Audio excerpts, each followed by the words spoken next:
সম্পর্কের নাম যাই হোক না কেন, মন খারাপের সময় যে পাশে থাকে তাকে সবচেয়ে কাছের মানুষ বলে মনে হয়।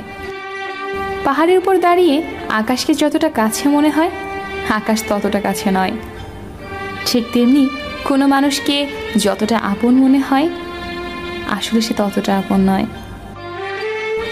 রাগের মাথায় কাউকে অনেক আঘাত করে কথা বলার পরেও সে যদি চুপ থাকে, তার মানে এই না যে তার কষ্ট হয়নি।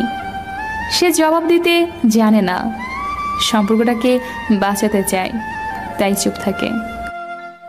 মিথ্যার দাপট ক্ষণস্থায়ী, সত্যের দাপট চিরস্থায়ী।